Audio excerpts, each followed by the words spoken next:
Hello, everybody. This is Jeff Eichen with The Legacy Show and the Legends of Photography.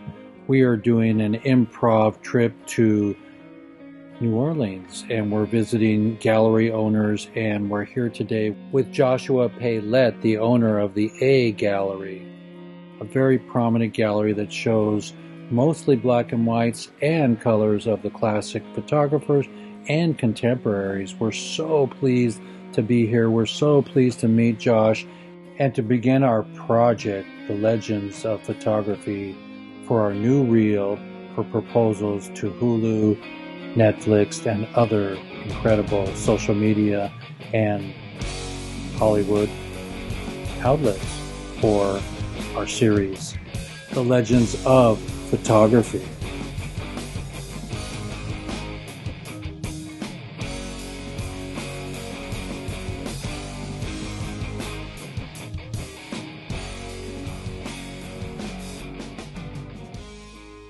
Good afternoon, good morning, good evening. It's morning somewhere, and this is Jeff Eichen all the way in New Orleans. I'm blessed to be in the presence of a beautiful classic dedicated photography gallery. Yet again, I lived in Carmel with my father for a year or so, and during the day, and got to go to the Weston Gallery very often. Brett Weston's darkroom at 5 in the morning was burnt toast and Amidol. And so, if all you know Amidol, Brett would always do a interview with his hands closed because he had black fingernails from Amidol. So it's a pleasure to be at your gallery. Give us your rank and serial number, your name, and the name of your gallery. Well, my name is Joshua Mann Pailet. This is A Gallery for Fine Photography. Founded in 1974 and still moving along quite well. Fantastic. And of all of we'll just roll right into this, a reel that we're doing for our proposed Netflix series on Legends of Photography, and gallery owners that support the classic and contemporary photographers. I just, as I'm sitting here, want to know one super duper question. Of all the masters you've met in your life, what's a standout? Who's a standout? That's a tough question because I've met most of them, but I have to say Henri Cartier-Bresson because it's also the photography I most admire, and he was just a remarkable person. And he was a French photographer doing street work? Yes. And he's really the first person that took to the Leica that went in the streets and just took quick pictures, never cropped them. He was finished when he shot the photograph. Tri-X? Probably. I don't know. He was one of the first Leica guys, and Right. M2, M3, yeah. Yes. Yeah. Well, that's beautiful. What about Cartier-Bresson? That's who I just spoke about. No, you said Andre Cortez. Andre Cartier. I thought you said Cortez. Hey, but we're there. We're there. Andre Cortez was a great man. I met him in New York, and he never came to my gallery, but we had a number of shows here back in the early 80s, late 70s, and he was a remarkable person. When I was studying photography at the University of Oregon, Brett Weston said, go study Jeffrey with Bernard Freemesser. And he did pass away early, but he was doing dye transfers of 8x10 barrels of paint that were smushed in the junkyard, and he was just beautiful. My teacher said, feel the light, feel the light. And so for decades upon decades, we were all going around feeling the light. And so it was a blessing for me to touch a few of the great photographers, and they told me in photography class, that Bresson said one of his minor white was windows and mirrors, and Bresson's was the precise moment. The decisive moment was Cartier-Bresson's very famous quote about photography. And do you know what Edward Weston's was? I don't know off the top of my head. Photography is when a rock is a rock. I mean, you can't argue with that. And so it's a blessed day for me. My heart, I'm you know just almost shaken a little bit. I'm not nervous. I'm just feeling really blessed to be back in the world of the Western Gallery ish, and that you're here and that I've transported myself into here. Let's roll into some of my questions here. Today we're in the gallery for the very first show and script I have that I wrote many years ago called The Wet Side Story, and that was to tell the legacy of the original, the OGs. I'm so grateful to interview one of the first owners of a classic gallery. Why is photography still emerging, and how is the nature of the art scene with photography these days? Well, photography is bigger than ever, of course. It goes a long way for me because back in the 70s, people had hardly heard of photography. They had rarely seen an original print. And the idea of an original print was sort of new to many people. And it has grown and grown and grown. And now contemporary photography is very popular. And it's just bigger than ever, although there are not an overwhelming amount of art galleries that specialize just in photography. Almost every art gallery, at least shows some photography. Were you a photographer? I still am a photographer. What was your first camera? Is a Nickermat. Whoa, plus X or Tri-X? Or FP4? Tri-X. FP4? No, the Tri-X. Microdoll? No. FG7? D7? Okay, Yeah. fantastic. Well, I was at Rice University in Houston, and I was studying first to be an engineer and then to be an accountant. But my first photographs I ever took were looked at and purchased by Dominique Demonil at the Menil Foundation. And that changed the whole direction in photography. And so the minute I graduated, I came back to New Orleans and opened up this gallery. And are you from New Orleans originally? Yes. Oh, fantastic. So it's your native hometown. And so do you show any New Orleans photographers here? Yes. Yes, I do. Oh, fantastic. And what is one of your highlighted photographers? New Orleans. New Orleans would be Barry Kaiser, or in my own work, or Bernie Imes, who's from Mississippi, but technically close enough to New Orleans. Well, I've only been here a week. I'm going to have a series here pretty soon because it's just so colorful. I've been enjoying the doors, the landscape, and the people, and even the bayou. It was just really great to see the light in the bayou. Well, New Orleans is a unique place. And what keeps you dedicated to the classic state of photography behind glass with with ragboard? I mean, tell us a little bit about your dedication to keeping it classic, just like there's jazz, there's classic, and there's rock. Tell us about your...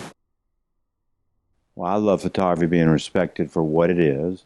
I know what it takes to make a beautiful photograph and the importance of an original photograph, and so I like to present it as such.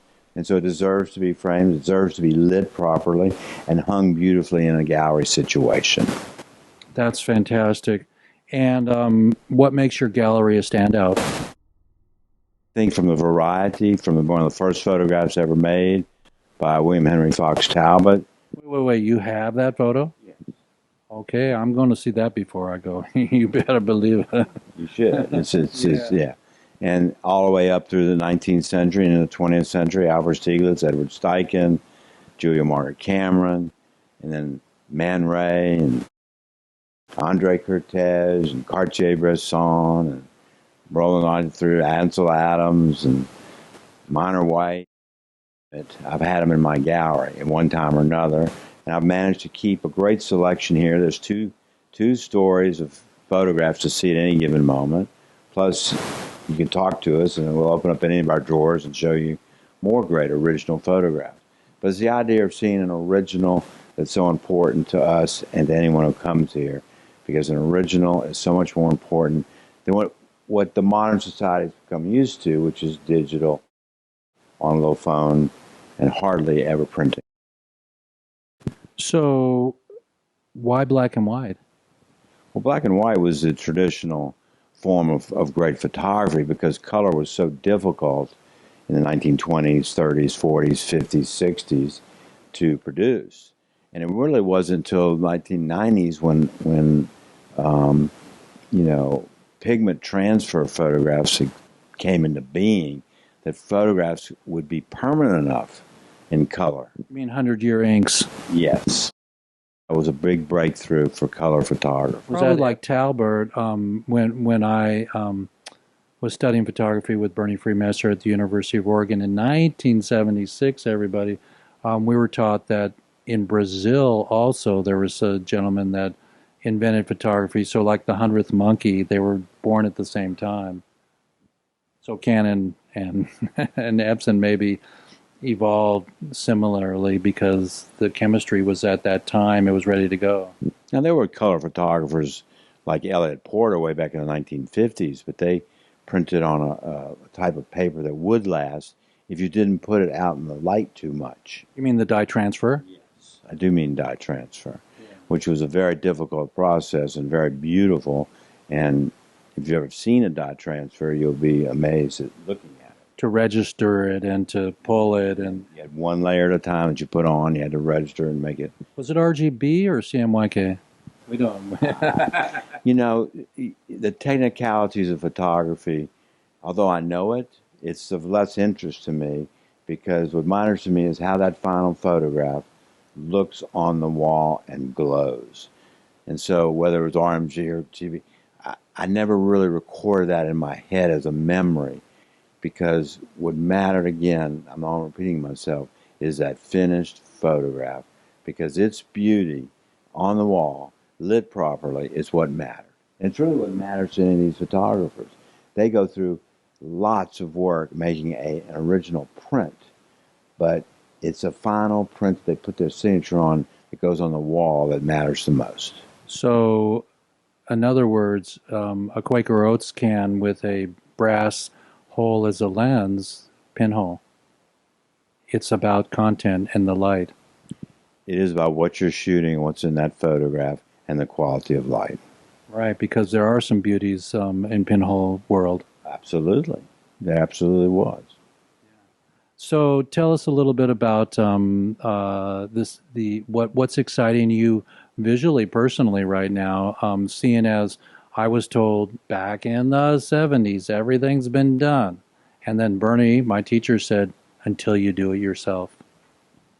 Well, I think that's what's very important. Is that great photographs will reflect the soul of the person making the photographs, and how they've lived, where they've been, is what makes it so unique.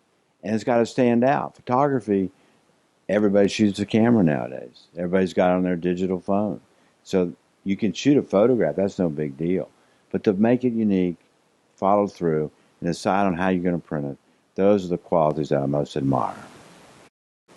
And we talked about black and white, and we talked about some of the global aspects. Tell us a little bit about your experience with, this is just personal, Sebastiano Salgado. Well, Sebastiano Salgado is probably one of the greatest living photographers, and maybe one of the greatest living photographers ever.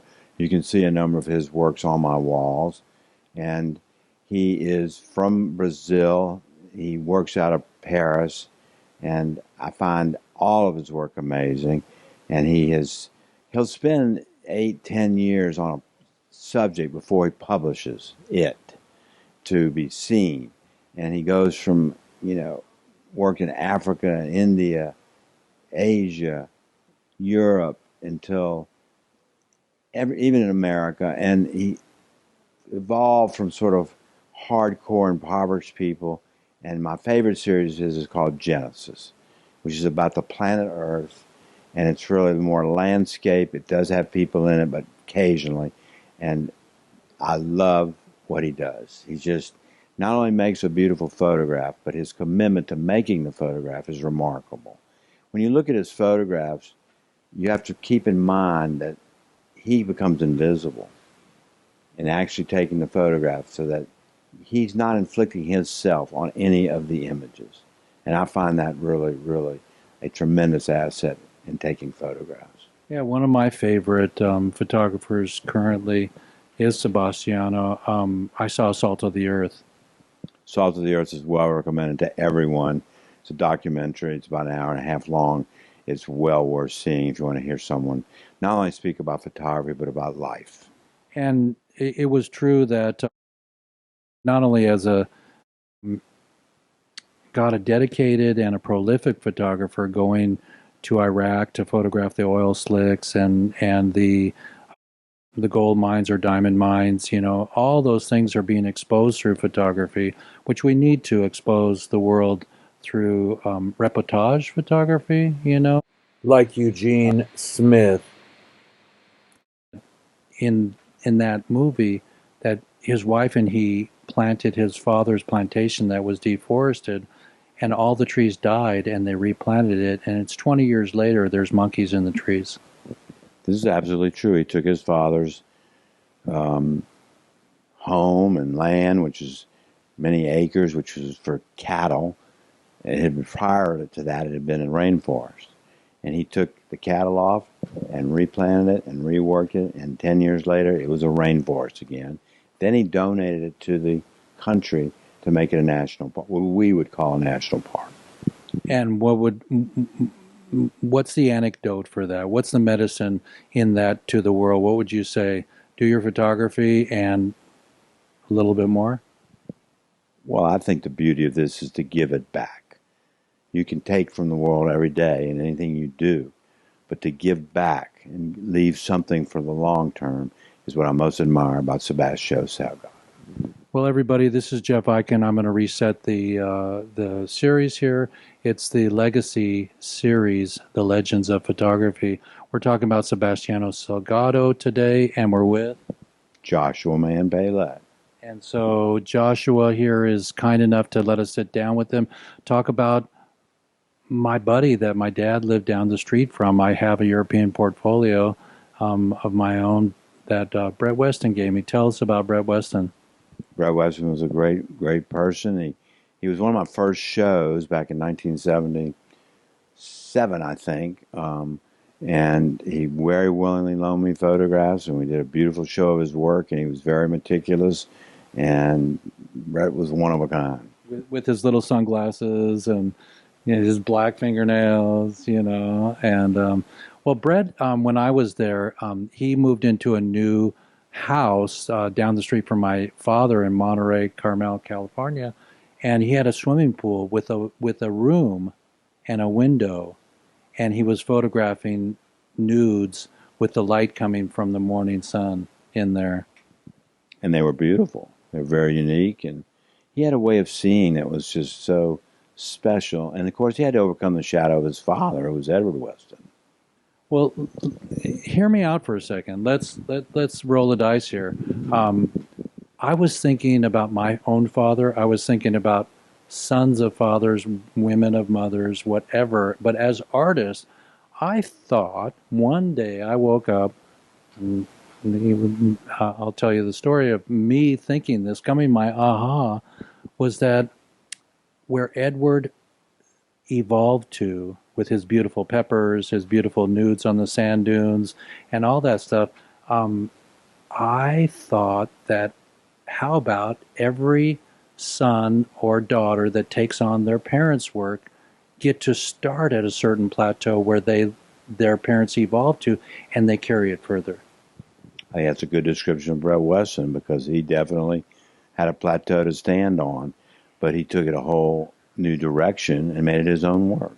I thought Brett's abstracts were even deeper and more exploratory than his father, or just he went into a different direction. His graphics were different, more bold, not like Bill Brandt. That was pretty bold. But so tell us a little bit about portraiture and people photography, Cindy Sherman or even Eugene Smith. W. Eugene Smith, one of the great photographers of all time. His life history, from shooting photographs of people to World War II and getting very injured. That was his last picture of World War II. And he came out of that and said, I'm not going to take any more pictures. And then One day he walked outside and saw his two children walking into the forest, and he went and got, this is 2 or 3 years after the war, he went and got his camera, took a picture, and he's back taking pictures again. And that picture he took was called Walk in Paradise Garden. Didn't Win Bullock do a shot like that? Well, Wynn did a lot of photographs of children also, so yes, but not, Wynn was different. Wynn was more of that classic traditional 8 by 10 image and the view and the size of it. And tell us your experience of um, the magic of working with a large camera, with an 8 by 10 versus now a handheld camera, which we're trying to come up with the same spirit and moment in time. Well, I think I've been clear to say that I don't really care what camera you use. I do admire people whether they use an 8 by 10 or a 35 millimeter, but it's how you use it, what you see, and how you record that moment on a piece of film or now digital to translate into a printed photograph for someone else to enjoy and get that feeling you had when you took that photograph. But you know the slowdown of view cameras, of old, big, giant cameras. Ansel did Moonrise on the top of his car. And what did it take him 10 minutes to set that baby? Well, he didn't have much time on that. One picture was very interesting for Ansel because he didn't have much time. And he had to set it all up. He couldn't find his meter. And no light meter. And he got it. He knew that he told us in the workshop in '74 in Yosemite, he said that I knew the foot candles of the moon. That's what he relied on in that moment. And he got probably the most viewed photograph in the world. You know, we were going to buy a student print of it, my father and I, when I was at the gallery in Yosemite. I was a 16 by 20 for $1,600. Well, that photograph has become worth anywhere from $75,000 to $500,000, depending on the size of the print he made. Right, and he would print it differently, he said, in his old age, depending on, he was a musician. He said to our class, and this is an Ansel quote that I remember, the landscape is my score and the photograph is my symphony. That's correct. Whoa. Yeah, no, Ansel was a great person. He used 8 by 10 negative. He had an enlarger. His enlarger was built in such a way that it had 64 bulbs inside the enlarger. So he could run them all at once or just part of them. He was quite a printer. You mean he could burn and dodge with his little lights? Yeah. And he also, as far as Moonrise or any of his pictures go, I had the opportunity to see 10 or 12 of his Moonrise over Hernandez photographs, and no two of them were alike. When you actually stood there and looked across the room at him, you could see all the different changes he had made, yet they were all spectacular, all beautiful. It was that precise moment. Before we wrap up here, it's been a pleasure to be with you this morning and to come into your gallery and to share my work with you also. We'd love to do a little walkthrough with you of your gallery. We'll let our beautiful Kim just walk around with us, and there's sound on that camera. And do you have any of your photography here? Yes. So let's take a 5-minute walk, and then we'll be done. Okay. Okay. It's been a pleasure. Thank you. Thank you for coming. Yeah, I really appreciate you.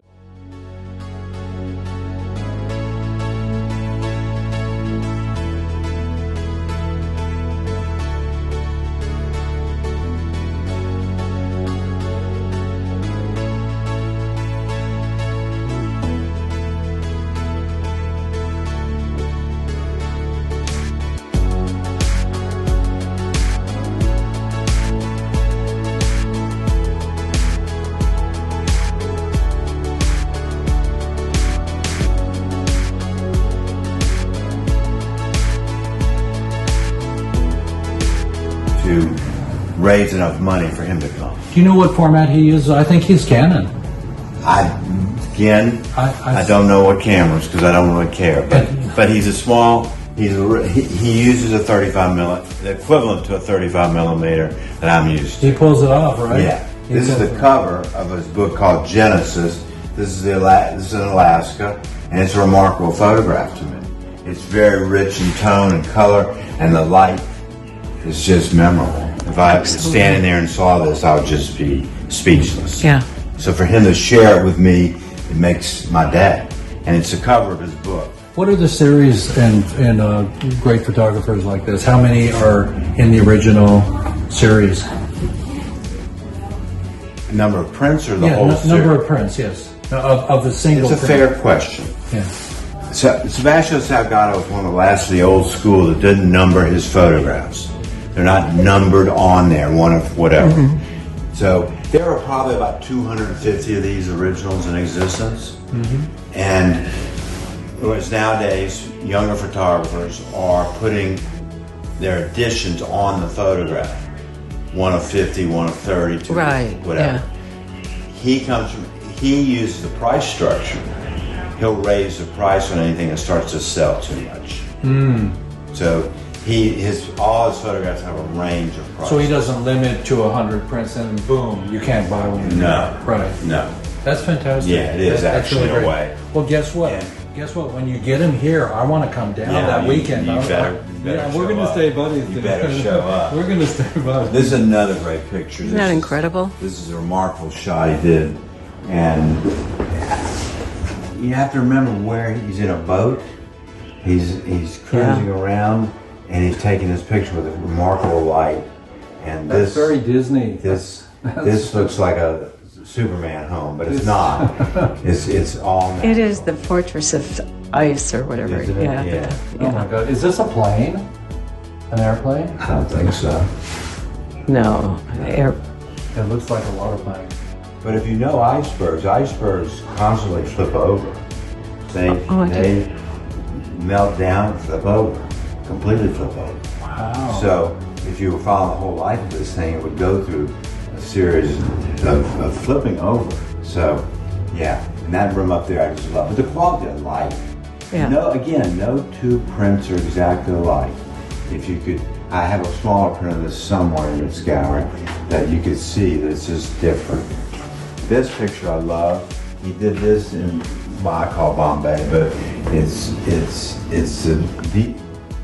the two trains unloading, all the people coming to work wearing the same outfits, clothes. They're all blurred, but there are two people in this picture, a man and a woman who are not, and that's what it's about. It's about the love. And there's a quote up here. If you get zoom in close enough, you can see there's an ad with a couple in it, and it's made for each other brand. Oh, sweet. And I'm sure he did that. So they're the ones that met online and they're coming to meet each other That's right. in the midst of the whole Koyaanisqasi. Yeah, yeah. And actually, I love the two numbers too. It's 619 and 635. Both of them add up to 18 or 15. This is another one was, shot from a boat. Look at the freaking Look at the water. dude jumping. Yeah. The dude jumping. Well, we like Having to kid around and talk about all the other penguins. They're going back. fun. That's too cold. That guy's all the way there. And this guy. This is a great one, I think. Again, he would sit sometimes for hours before he would take a photograph. Yeah. And this is one of the few pictures you're not maybe going to be able to see it, but if you went in close on the eye, you could see him. As in this lower eye, you'll see a silhouette of a man taking a picture. That's cool. And that's him. He did not like to be present. Oh, yeah. Here we go. This is the last one I have out Yeah. of Salgado's of Brazil. It's just beautiful. Just incredible. Lovely. Yeah. Now the more pictures you look at about him, the more amazed you become with him. Amazing. He's just remarkable. Lean up. You're leaning on this. Yeah, you're just relaxed. My bad, as long as I can't see him. I trust you. We always have our current exhibition up in this room, and this is Michael Kenna's exhibit, which is all along this wall, which is just, Michael's a remarkable photographer and likes to work with small.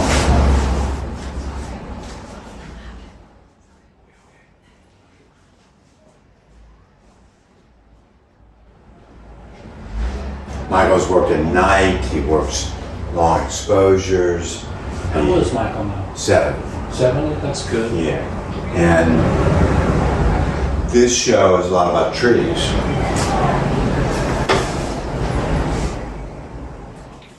I would just point out this hall because this is a rather classic hall.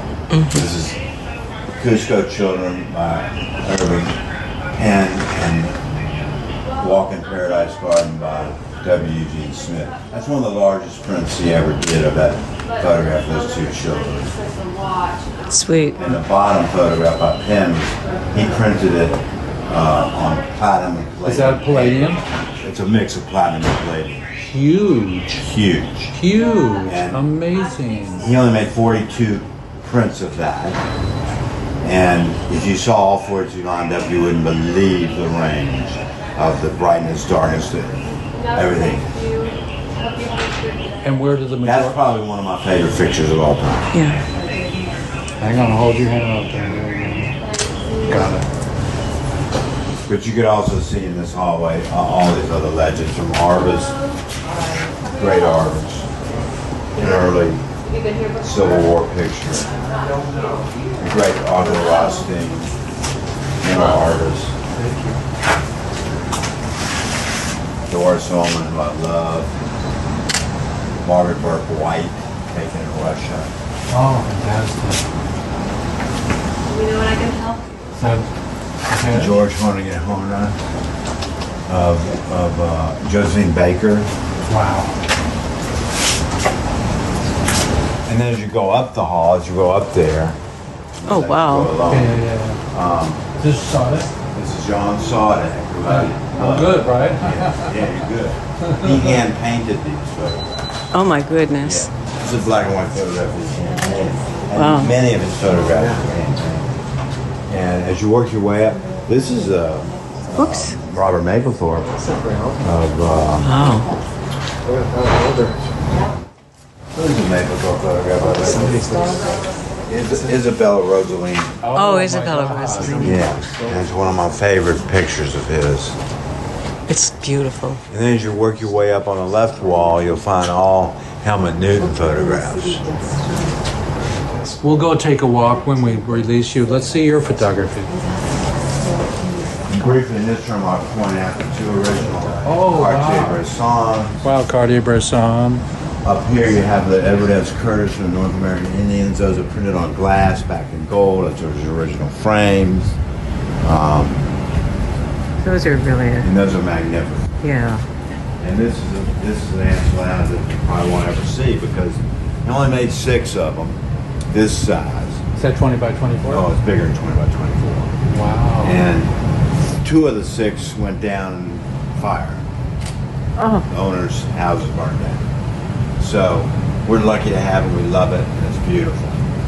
Tell us about Goodman. Jerry. Jerry was one of the greatest people I ever knew, and he was a great teacher and he shared everything with anyone who was around him. And as a printmaker, his prints just glow. They almost glow in the dark. And there are multiple images. This is long before, silver, yeah. long before photo. What do you call it? Photo shop. Long before. He had a dark print that had 6 enlargers. He would take one piece of paper and go from larger to larger to larger until he wound up with all the images on one piece of paper. Seamlessly. As if he took a picture of somebody just That's standing. Well, he would stop it. I was in a workshop with him in Sun Valley Art Institute with Peter DeLore, and Jerry would stop it in water, not in stop bath, and then go to the next enlarger with the red filter on it, and he would put the lady in the window, and then he would take the filter off and use his hands, and he would burn it in, and then he'd go stop it in water again, go to the third enlarger. Jerry was remarkable. How did he dance and make like I several don't know. copies of the same one? You were taking pictures, I think, of these two. These are by Elliot Irwin. He's now 95 years old. Irwin. Wow, we gotta get an Irwin. interview with Irwin. Yeah. Oh my God. Yeah. Let's get Irwin.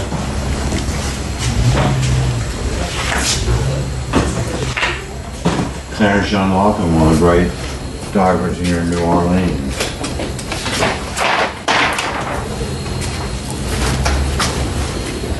So I'll just show you a few. Okay. oh, sweet. always photographing, even when I fly on a plane. Yeah. And are you shooting film? Yeah, always. Leica? Nickerman. Oh, look at that. I got my Nickerman. This is when I traveled the country by train for a year. It's a red, white, and blue bicentennial project I was on. See, that's the same as that one. Yeah, no, I recognized Oh, yeah. it. Yeah, it's incredible.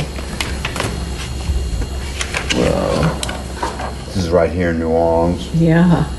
Oh, some of those beauty big trees. Yeah. These are oaks? Live oak trees. Wow.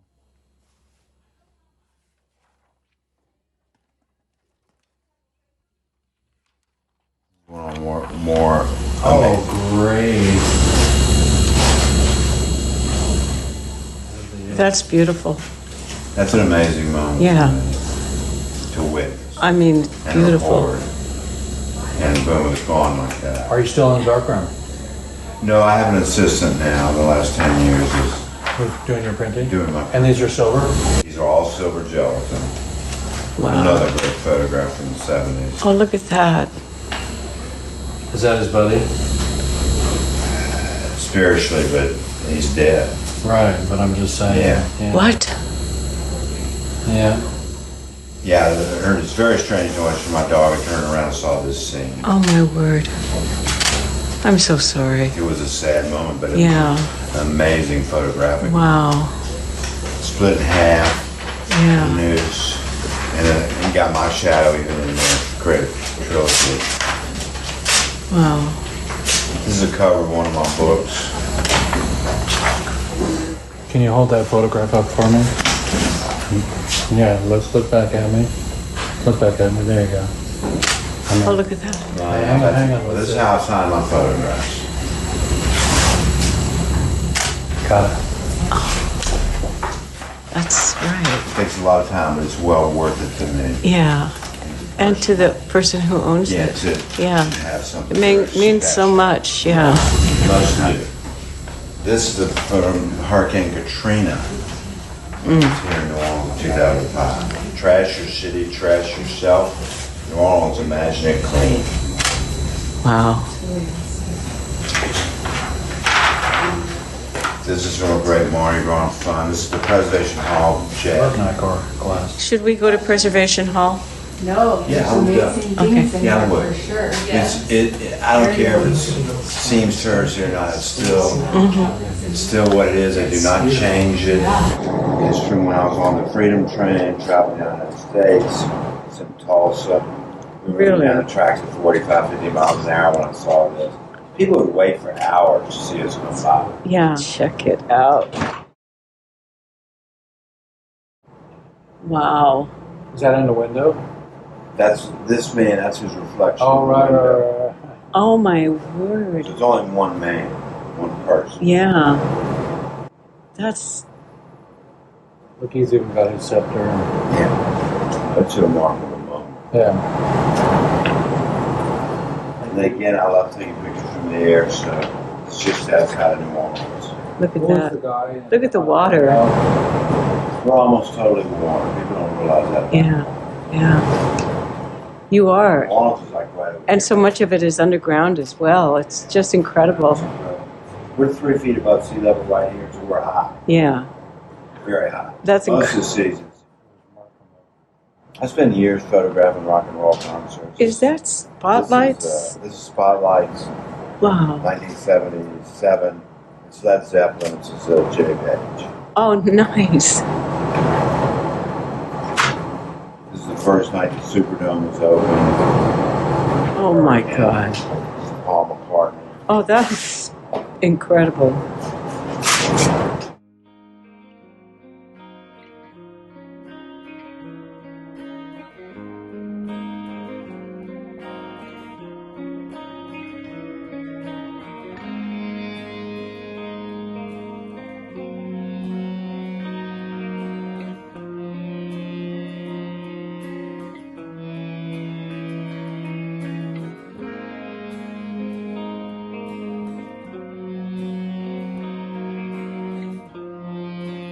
The first photograph I ever sold was an Ansel Adams, and it It was in 1974 or 5, and as I'm framing it, I broke the glass. Oh, no. And it left little bitty marks on the picture. Oh, And I just couldn't deliver. yeah. I spent a whole night but I couldn't. And I had to buy it and keep it, and I eventually sold it because 20 or 30 years later, they weren't that significant. Yeah, there you go. Okay.